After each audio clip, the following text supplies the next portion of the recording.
арналған қандай техникалар бар, жалпы оның бәрін қосады. Сосын өмірде ата-анасынан алған тәрбиесі қосылады ғой адамға, тек сандар ғылымымен шектелмейді. Үйдегі алған тәрбиесі бар, өмірлік тәжірибесі бар, айнала қоршаған ортаның несі бар, әсері бар. Яғни бұның бәрі қосылып келгенде анау көп сөздер жыл санағы өзгеріп кетпейді, көп сөзденше. Ахиллес, тұра тұршы, мен сұрақ қойыншы. Камила, тас дәуірі деген болған ба вообще? Тас дәуірі болған ғой? Болған, керемет. Мысалы, тас дәуірінде күн санағы болмады. Нумерология қалай жұмыс істеді сол кезде? Ол кезде нумерология туралы ілімде жоқ еді ғой, ол кезде әлі адамдар қатты жалпы планеталар жаңағы вообще сандарға не влиять етеді, санның артында не жатыр? Мысалы, мен мынандай сұрақта сізге үш бірдей коробка, білмеймін, бір идиотский пример да, по идее, бірақ в любом случае, мен коробкамен ойнаған жақсы көремін да, үш бірдей коробка сатып алам, и бір коробканың атын нуф-нуф, екінші коробканың атын наф-наф, и ниф-ниф деп қоям. Ол коробканың мағынасы ауысып кете ма, мен оларға ондай ат қойғаннан кейін? И сол именно сан деген күндерде, қараңыз, бір мемлекет алады да, осы күннен бастап біз осындай жыл санағын бастаймыз дейді. Сонда бір мемлекет, государственный строй, жаңағы күн санақты осыдан бастаймыз дегеннен бастағаннан бастап, жаңағы, білмеймін, жердің айналымы өзгертіп кетті ма, немесе галактические изменения болып кетті ма, сол коробка туралы мен сол үшін сұрақ қойдым. Біз бірденке, түсінесіз бе? Күн санақ деген это обозначение просто. Ода ешқандай не жоқ, күш жоқ, санда ешқандай күш жоқ. Сосын егіздер жаңа комментарий жазыпты да, біреу. Егіздер бірдей бола ма, сонда олардың қалауы, мінезі?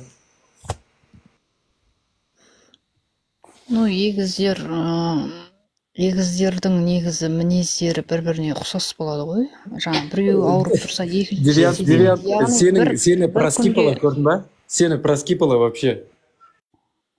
Бір күнде туылған адамдарда мінез ұқсастықтар көп.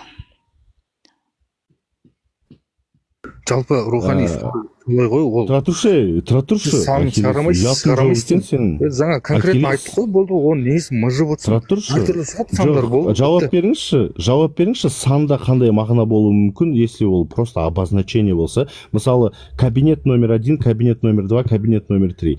Бірінші кабинет стоматология, екінші кабинет хирургия, үшінші кабинет я не знаю, урология. Вот мен барып, үшінші кабинет деген санды барып, ауыстырып бірінші кабинетке жапсырып қойсам, бірінші кабинет жаңағы стоматологиядан урология болып кете ма?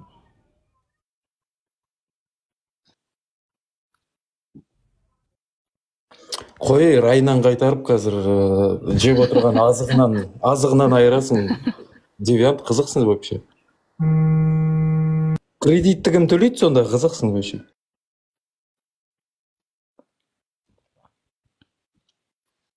Просто әр адамға әр планетаның мінезі берілген ғой. Мысалы, сіз туылғанда қай планетаның жаңағы әсері болды, сол планетаның мінезі сізге сіңеді. Сандар сол мінезді айтады, сіздің болашағыңыз болжамайды.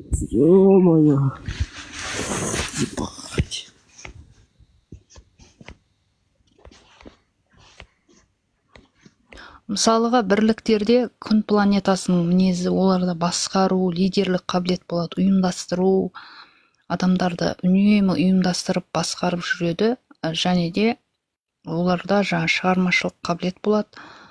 Сол біреудің қоластында жұмыс жасағанды қаламайды, олар үнемі жаңағыдегі 5-6 адам болса да оның командасы болған жақсы. Немесе жеке бизнес, немесе мемлекеттік қызметтің өзінде отырғанда олар басқару саласы, директор ма, немесе забуш па, сондайға ұмтылады. Ол адам өзінің қабілетін білмесе де, почему секторлар неге өте алыс бір-бірінен, Камила?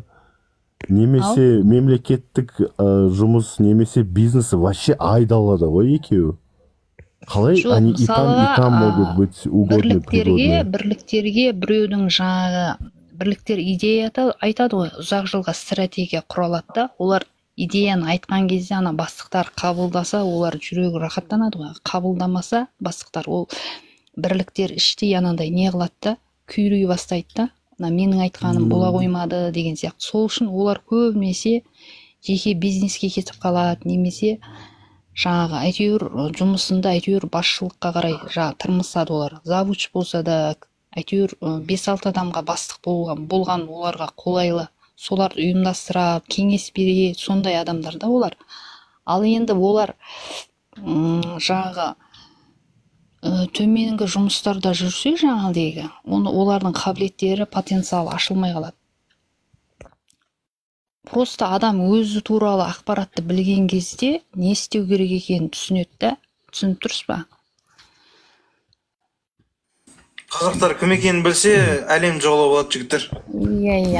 Адам өзінің қабілетін білсе, өзін таныса, ол дұрыс таңдау жасайды. Сіз үшін ойлайды ғана, мемлекеттік қызметтен шығып қалсам жұмыссыз қалам деп жүректерін қорқыныш үймелеп тұрады ғой. Мен сізге, Камила, өтініш сізге тағы бір жаңа Хирохитаға істегендей бір не жасап беріңізші, енді қиын болмаса. Мен сізге бір адамның туған дата рождениесін айтамын. Сіз сол адам туралы айтып беріңізші. Пожалуйста, қандай не екен, не адам екен. Бәрібір там арты мылжып кетеді по-любому. Жоқ, қысқа базовый нәрселерін айтып жүріңізші, пожалуйста, қиын емес па? Дұрыс кетсе де мойындамайсың деген сен. Жоқ, давай без 5 копеек. Давайте, 16-10-1936 осы адам туралы не айта аласыз? 16-10 жай ма? 10 жай, 16-10 жай 1900 қанша? 36 жыл. 1 минут тұра тұрыңыз енді.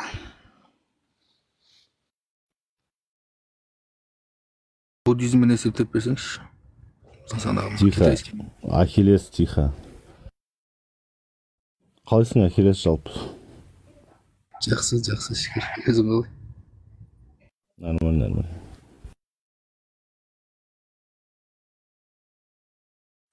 Ахиллес деген қақпас екен натуре ше. Бас жағында қолдап отыр еді, соңында такой пышақтық жіберемін арқасына. Тварь настоящая.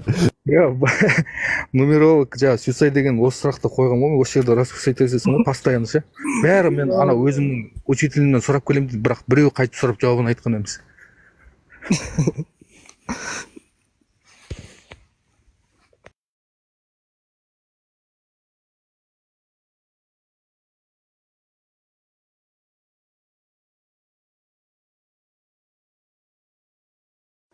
Ақылдайды өзінің несін кестесін қарап кетті. Шадан деп. Мүмкін шын шығар деген көңілге отырған тек. 16-10 жай 1936 жылғы адам тірі ма өзі дейінді. Жоқ, қазір тірі емес, жалпы просто енді жаңағы қалай айттыңыз, болжам емес, не деп айттыңыз, ұсыныс дедіңіз ба? Кеңес. Кеңес характері туралы айтып беріңізші. Жаңағы 33 жасында, Хирохитаның 33 жасында несі басталу керек еді? Бірдеңке басталады дедіңіз ғой? Миссия қосылады дедім. Жалпы миссиясы туралы. Ол кісінің несі басынан гөрі денесіне берген, енді құйымшаққа қимыл қозғалыс, физически мықты. Және де бұл кісі денесімен сезеді да, бұндай адамдаршы мимен емес, денемен сезеді бұндай адамдар. Миына бермеген, денесіне берген да бұлар нені. Яғни бастарын қатты ауыртпаса да, бұлар денемен сезеді барлық нәрсені, сосын қимыл қозғалыс, физически мықты адам 30 жастан кейін оған қосылды. 9-дық. Яғни бұл батыр адам. Жалпы батыр адамдар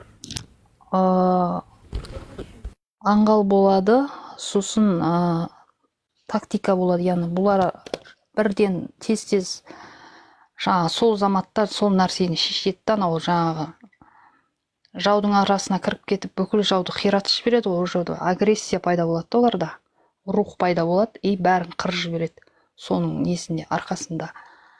Өте қол ашық адамдарға көмектесу, сол жағынан ода миссия қосылады, 30 жастан кейін қосылады.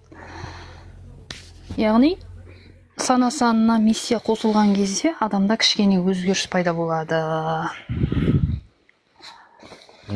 Жалпы енді қысқаша қандай адам жаңағы адамгершілік деген сияқты, коммуникабельность, Хирохита туралы жақсы айтып жатыр едіңіз.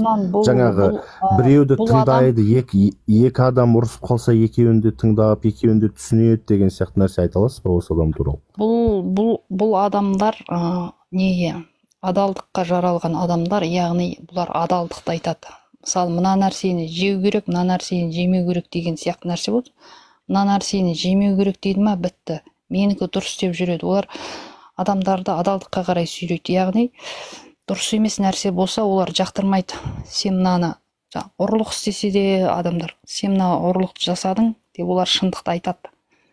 Бұларда періштелер көп болады да. Егер білімін жетілдіретін болса, санасын дамытатын болса, оларда да алға ілгерілеушілік болады. Яғни бұндай адамдарға арам адамдар, арамдықпен ақша табатын адамдар, бұндай адамдарға жақпайды. Бұлар всегда жаңа шындықты айтып жүреді. Жалпы жан дүниесі адалдыққа құралған адамдар. Бұлар короче, тұра тұрыңызшы, сіз девианттың әңгімесін тыңдадыңыз, бірақ просто скипать ете салдыңыз ба? Ол по факту железный аргумент айтты емес па? Сандар біздің просто обозначениеміз. Оған неге сіз жабысып қалдыңыз? Соған жауап бермей кетіп қалдыңыз? Да ладно, жауап бере алмайды, ақылтай. Ну вот, енді ары қарай кете бересіз ба деймін да, мен просто қызықта сіздің қалай қабылдайтыныңыз осындай ақпаратты ше, рационализмге шақыру да бұл. Сіз оған как бы қарағыңыз келмей ма? Камила. Короче, дорогие уважаемые гости канала, 16 октября 1936 года, по словам нумеролога Камилы, родился на свет очень добросовестный, доброжелательный, коммуникабельный, общительный. Қандай дедіңіз тағы? Жаңағы адамдарды біріктіретін, человек, который объединяет народы, человек, который... Жоқ, адамдарды біріктіретін деген жоқпын, адамдарды біріктіретін сөз айтылған жоқ. Ну енді примерно сол эпитеты всякие, да. Короче, өзі керемет, өзі адалдықтың адамы дедіңіз, иә, по-моему? Адалдыққа жақын адам, яғни ол нені айтады, шындық айтады. Шындық айтады, иә. Мынау дұрыс емес деп. Қаржы үлкейші адал адамның. Кім бұл? Бұған бан беріп тастамай ма? Чикатило бойынша? Лучше алып тастасын. Бан беріп тастайын. Бұл Чикатило деген адам етін жеген, өте ауыр қылмыстар жасаған адам. Сіз соны қазір ғана мақтап отырдыңыз. Девиант сізге соны көрсетіп отыр. Енді ол адам өмірде жоқ қой. Оның число саны, может, қате жазылуы мүмкін, мен білмеймін ол адам. Өмірде бар адамды айтсаңдаршы. Бәрі. Онда сіз неге мінездеме бермей тұрғандыңыз басында? Маған өлген адамдар. Условия қойған жоқсыз ғой. Сіз условия қойыңыз керек. Сендер түсінген жоқсыңдар. Сізге девиант қолымда Чикатило іштар адам болған, сол үшін ол ашылмаған, солай бұрылып кеткен, ол іштар адам ол. Жоқ, ол адалдықтың адамы деді. Сенбейміз біз сенің сөзіңе. Батыр адам деді, батыр вообще. Денесімен сезет деді, денесімен сезет, миымен сезбейді, денесімен сезет. Асқазанымен сезет, по идее. Иә, ол рас. Ол адам етін жеуге де батырлық керек. Өлген адамның точный числосы ма, жоқ олар шамалап жазылды ма, білмейміз ғой. Адамның етін жеуде батырлық керек дейді. Блин, қалай изворот тауып аласыңдар осылай мұсылмандар, я в шоке. бұл мұсылман деп айтуға даже болмайды ғой негізі. Жоқ, ол адамдардың жаңағы жеке характеристикадан кейін өмірден алған тәрбиесі бар ғой, сол қосылады ғой оған. Ол кімнен алды, қандай тәрбие алды жалпы. Сонда жаңағы қараңыз, сандар получается бір базовый настройка сияқты ғой Құдайдың беріп қойған. Иә? Иә. Сонда получается какой-то бір социумның влияниясы Құдайдың настройкасынан биігірек болып тұр ма? Енді сіз сандар ғылымына қатып қалмайсыз ғой. Сіз мысалы жұмыс жасаған кезде бірінші несібе сұрағанда сіз Құдайдан сұрайсыз ғой. Сіз жоқ маған сандар береді деп жатпайсыз ғой. Сіз өзіңіздің просто өзіңіздің мінезіңізді, қабілетіңізді түсінесіз, болды. Ары қарай сіз Құдайдан сұрайсыз ғой барлық нәрсені. Я сұрады. Чикатило, кстати, сұраған Құдайдан. Он был верующим. Соңғы жаңағы өлер алдындағы хатында Құдайға нелері бар, жаңағы сөздері бар.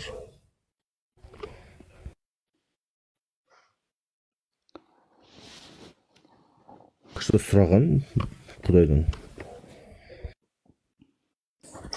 Егер адам тәубаға келсе, барлық күнәңді кешірем деген Құдайдың сөзі бар ғой.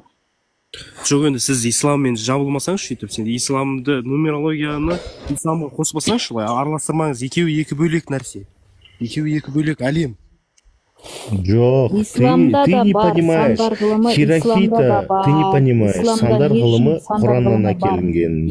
Ты не понимаешь. Қажет емес болса, не үшін исламда тұр? Әбжат ілімі. Айтсаңыз соны. Мен әбжат деген ілімді вообще бірінші рет естіп тұрмын. Сізден естіп тұрмын. Естімесеңіз, енді естідіңіз ғой, енді зерттеп көріңіз. Исламда әбжат ілімі бар.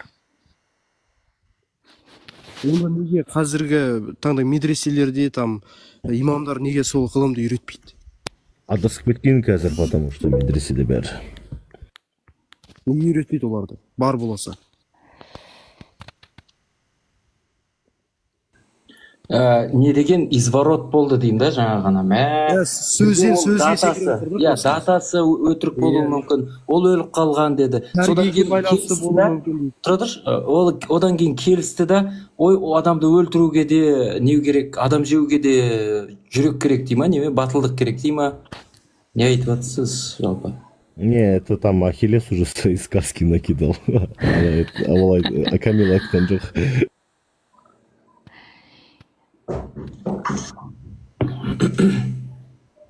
Ахиллес солай да. Маркиз, есть что сказать? Бля, у меня, короче, этот микрофон, оказывается, отключен, а я сижу со всеми здоровый. Здорово еще раз, да, всем. Здорово, как ты? Здорово. Потишнее. Дату рождения свою полную назови. Слышь, псина, куда прешь? Бля. Попроще будь, бля. Есть же, бля. Прикол приколом встречайте. Исламда әбжат ілімі бар екенін енді біліп отырсыздар. Ал енді зерттеңіздер. Не үшін бар ол ілім, керек болмаса не үшін жүр исламда ал? Так охота ее подколоть. Сіздерге сұрақ қояйын. Қандай? Прикинь, әбжат ілімі исламда не үшін жүр? Сандар ғылымы егер өзі тәңірші болып шықса да, мысалға да, и тролль болса, прикиньте, бәріміз қақпанына түсіп, маңырап отырмыз мына жерде. Ой, блядь. Таптым, оқып берейінші, әбжат дейді, әбжады, әбжаты деп жазылады. Қазақтың сөйлеу тілінде айтылу әбжат көне араб әліпбиінің өзгеше түзілу ретін көрсететін ойдан шығарылған мағынасыз ссылканы кімге жіберейін? Википедия ғой мынау. Маған в личкаге жібере салшы, если что. Просто әбжат жазыңдаршы. Даже здесь написано, қайтадан оқимын. Араб әліпбиінің өзгеше түзілу ретін көрсететін ойдан шығарылған мағынасыз 8 сөздің аты дейді. Ойдан шығарған деп Ойдан шығарған. Ой, міне, скрин, пожалуйста, скрин. Мне не сложно. Ол Google-ға жаза береді ғой, көкем ау. этнографиялық категориялар мен Чикатилоның свидетельство о рождениесіне жазған сияқты Гуглға да жаза береді ғой. Бұл энциклопедия. Гуглға кім не жазбайды? Гуглға адам Google емес, кез келген нәрсені сала энциклопедия. береді ғой Гуглға. Сұраса болады ма сізден? Дерек көзі бар ғой Гуглда. Википедияға дерек көзі шығады. Гуглды қалай ойлайсыздар? Любой адам кіреді, типа Гуглға, короче, ойда келген нәрсені жаза салады деп ойлайсыздар, иә сіздер? Ну, по большей части, брат, по Википедии так идет, пока нету там ссылки. Гуглда басқа адамдардың да анықтамалары бар ғой. Нет. Бір анықтамаға қадалып қалуға болмайды ғой. Басқасы да бар ғой. Апай сізден сұраса болады ма? Апай. Шығып келсем бола ма десеш? Иә. Гуглда бәрі жазғансыз, ойлап тұрсыз, әшін жазым тұр ма? Или өтірік бойынша ма?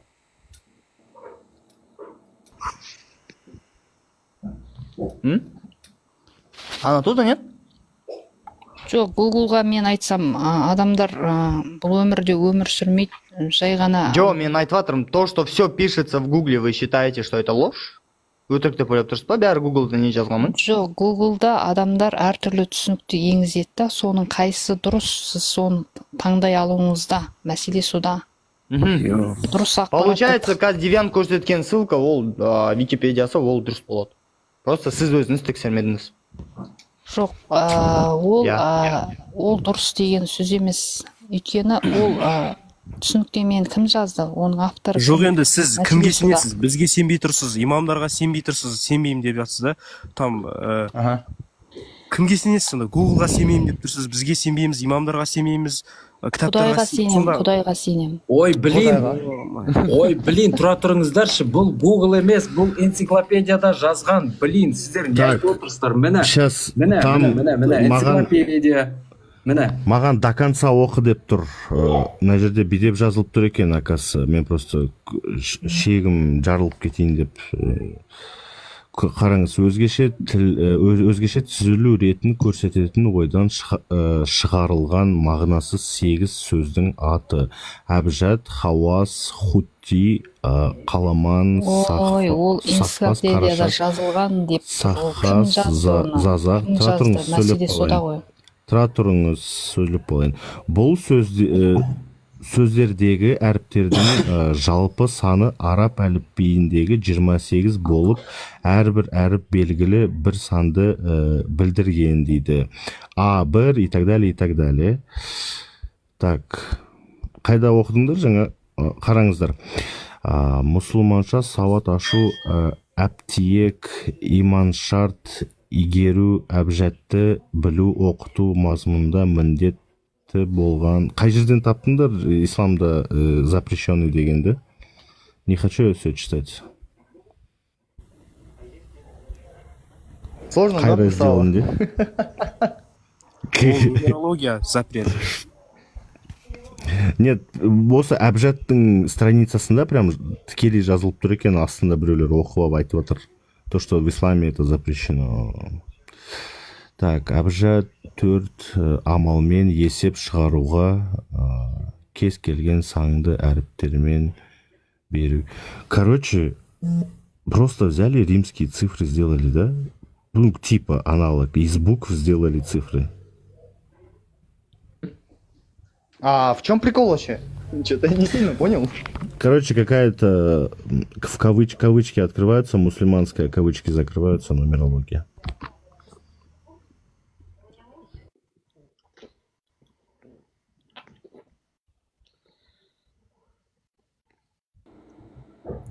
Нумерология по-мусульмански ғой, в общем.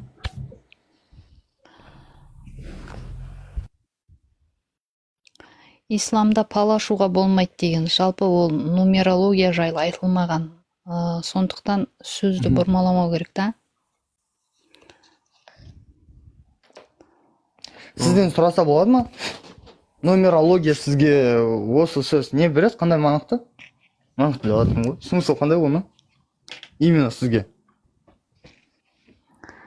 Басқа әңгіме жоқ ау деймін, бүгін, Ну, хотите, давайте о другом поговорим. Не, давай басқа әңгіме айтайық, шынымен уже мынау. Вот, ребят, вот, как вы смотрите на чай капуэра? Вот, давайте честно высказывайте свое мнение. Ой, қызық емес қой. Камила, айтыңызшы, 4 әйел алуға көзқарасыңыз қандай? 4 әйелді асырай алса және тең көретін болсаңыз. Блин, Ақылтай, у меня прям Камила, ал адамның туған күнінің санына қарап, ол нешінші әйел болатынын білуге бола ма? Или оның тұра тұрыңыз, оның мінезі қараңыз, жоқ тұра тұрыңыз, балашпай қойыңыз, жарайды, олай емес, ұсыныс. Мен айтатын ғой, сізде іштарлық бар, сол іштарлық, иә, хорошо, түсініп алдым оны, болды, сіңіп алдым өзіме уже. Қараңыз, былай да, оның, қалай еді, кеңес бересіз, сіз мысалы бір қыздың туған жылының санына қарап, кеңес бере аласыз ба, саған екінші әйел болу керек, немесе үшінші әйел болуға сен лайықтысың, сенің характерің төртінші әйел болуға лайықты. Үшінші әйел дегенде біз ол жағынан кеңес бермейміз. Неге? Ол $20,000 берсеші. Бұл адамның өзінің таңдауына жатады ғой. Мен 100% уверенмін, 100 мың теңге қолыңызға ұстатса, сіз кеңес беріп тастайсыз. 4-ші әйел болуға көзқарасыңызды кеңесіңіз. Зачем маған 4-ші әйел, 3-ші әйелге кеңес беру?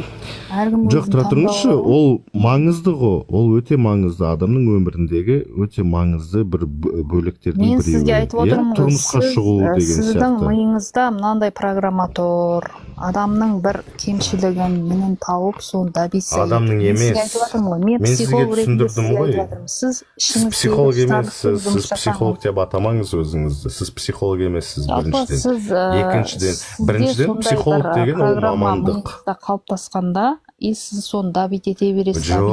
Сізге сол нәрсе ұнайды, сіздің жан қалауыңыз соны қалап тұр. Сіз бағана бер осы өзіңіздің миыңыздағы программаны жасап жатсыз қазір. Хорошо. Енді қараңыз, ол адамға байланысты емес. Адамның миын уже біз рентген ба? Не қылып тұрған, уже бізде рентген өтеді да былай. Адамның ішінде не ойлап тұрғанын сезіп тұрамыз. МРТ істеп беріңізші сразу, онда ақша төлемей қойын. Ішіңізде дерт бар да, сол ішіңіздегі дертпен күресіңіз, менмен емес. Бұл кісі психолог болса, мен балеринамын. Я больше балерина. Брат, если ты больше...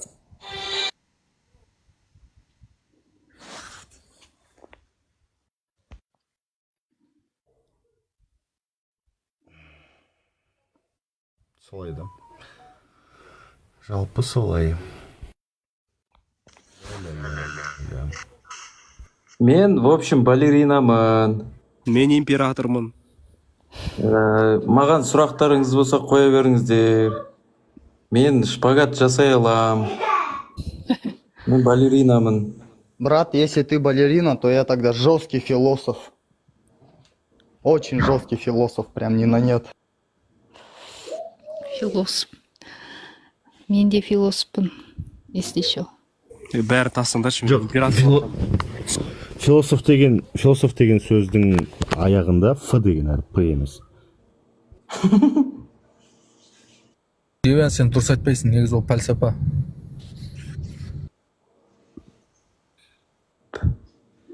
Пәлсапа. Пәлсапа ғой негізі, пәлсапа ғой, по идее. Бәле сапа болып тұр ғой, бәле. Ё-моё. Хирохито, ваташи ва анай ва девян деска. Ана его, анас, Ахиллес дұрыс айтасың дейді.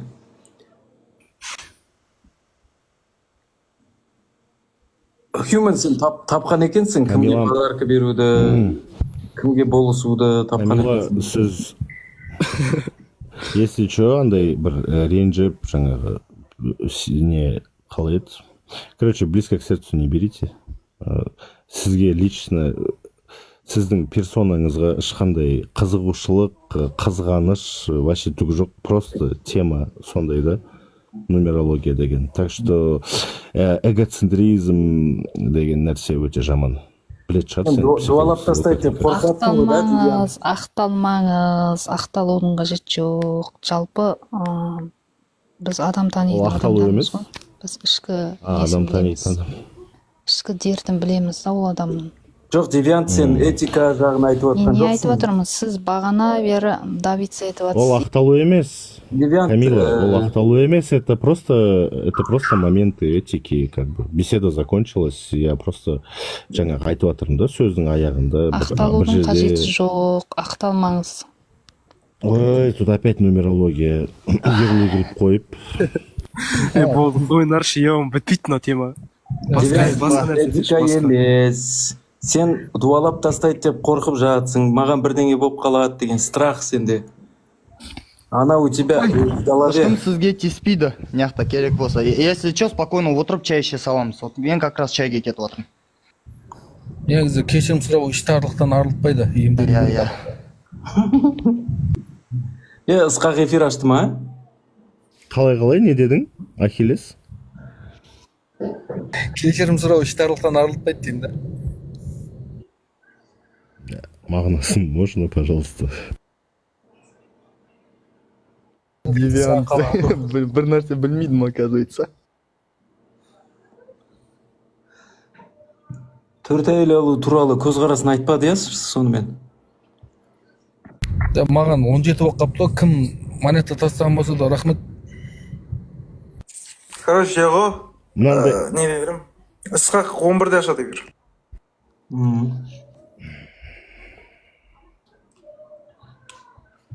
Білмеймін. Мынандай сұрақта, нумерологтардың ішінде сапожник без сапога деген понятие бола ма? Мысалы, сіз жаңағы базовый настройкаларыңызды жаңағы 33 жаста бірдеңке басталады, 43 жаста бірдеңке басталады. Айттым ғой, бұл кісінің ішінде дерт бар деп. И мысалы, сіз информацияның бәрін білесіз да, и сіз өзіңіз соны қолданасыз ба? Просто қызық. Ну, получается, по логике, сізде бәрі идеально болу керек та өмірде.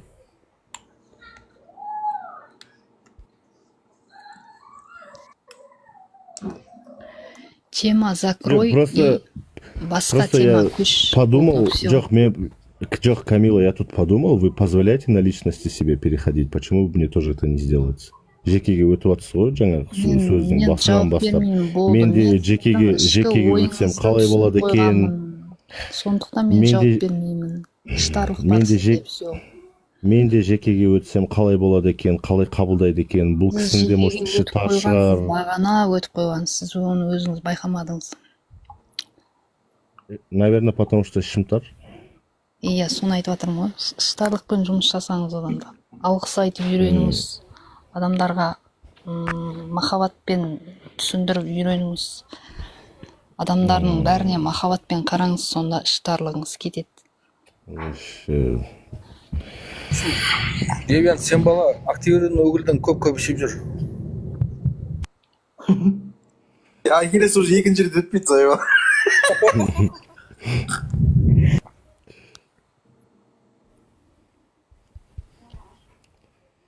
Да.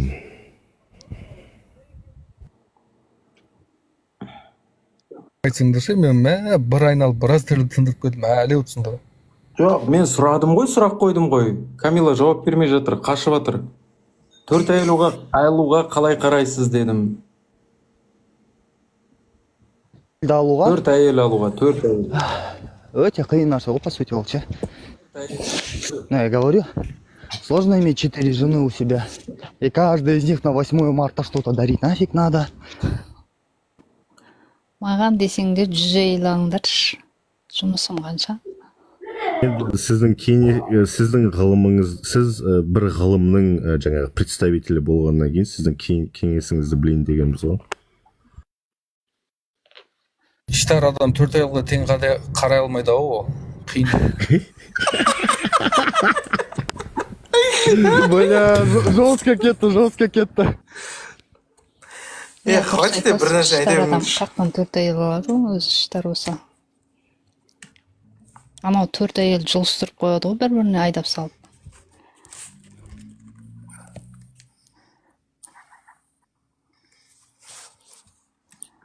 Төрт әйелге тең қарай алсаң ал деген. Бәріне тең отношение жасай аласың, соған уверенно болсаң ал деген.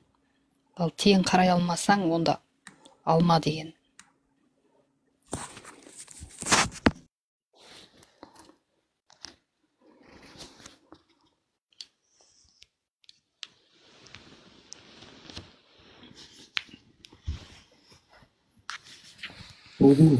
Трансгуманизмге өтіңіз енді, мынауыңыз болмайды енді.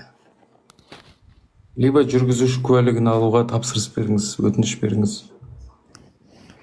Не үшін? Жай ерігіп, басқа іштар болады дейді.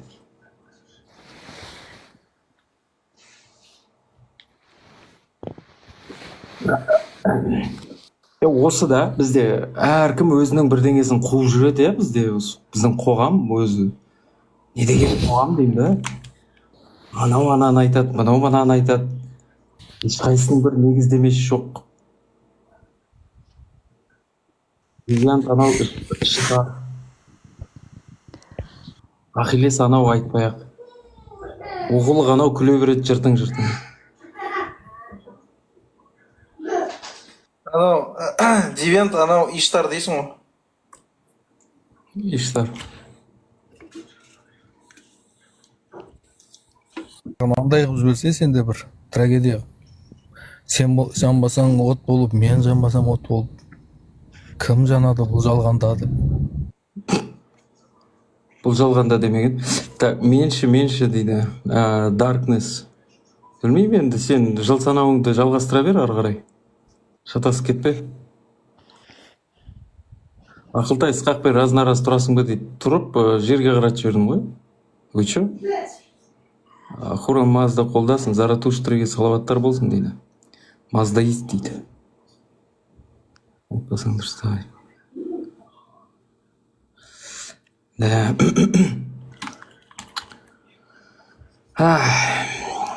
Жұртым, 15 минут үзіліс алып, Ысқақтың эфирінде кездесейік.